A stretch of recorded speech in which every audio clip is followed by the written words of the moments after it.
ఎక్కడి నుంచి వచ్చారమ్మా మీరు? మాది అనంతరం అండి. ఆటోకండి. ఎక్కడి నుంచి నుంచున్నారు ఇక్కడ? కాసేపు నుంచి ఒక పావు గంట అవుతుంది. కొడుతున్నారు. ఎంత కొడుతున్నారు? 200 200 మినిమం కొడుతున్నారా? మీ ఆయన ఆటో ఎప్పటి నుంచి ఇబ్బంది పడతా ఉన్నారు డీజిల్ లేక? ఇయ్యాలేనండి మేము ఇబ్బంది పడుతుంది. రోజు దొరుకుతూనే ఉంది, ఇయ్యాలే దొరకట్లేదు. వాళ్ళ ఆయన ఆటో డ్రైవర్, ఆటో తోలుకొని జీవనం సాగిస్తారు ఈ కుటుంబం.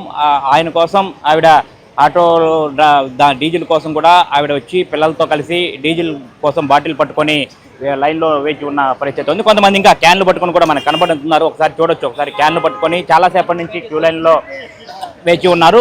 ఎక్కడి నుంచి వచ్చారు? అంగళగుతురుపల్లె. దేనికి మీకు డీజిల్? టాటర్లోకి. ఏ ట్రాక్టర్? సోనాలిక. పొలానం బండి అయిపోయింది కాబట్టి వచ్చాం. పొలం పనులు. అది ఎంత పడుతున్నారు ఇక్కడ? తెలియదు. మీకు ఎంత అవసరం ఉంటుంది మామూలుగా రోజుకి? మాకు 3000. ఇక్కడ కేవలం 3000 కాదు, 200 రూపాయలే కొడతా ఉంటున్నారు. ఎట్లా మీకు సరిపోతుందా? సరిపోతుంది. 200 రూపాయలు. 200 చాలదు మరి, అది 3000 కావాల్సిందే, లేకపోతే ఒక 5000. అది 200 100 రూపాయలు చాలదమ్మా.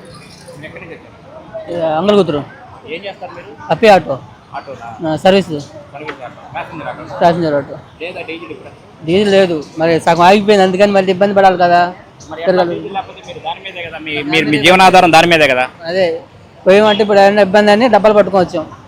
ఈ లైన్ ఉండడానికి ఒక గంట పెట్టింది, గంట నుంచి.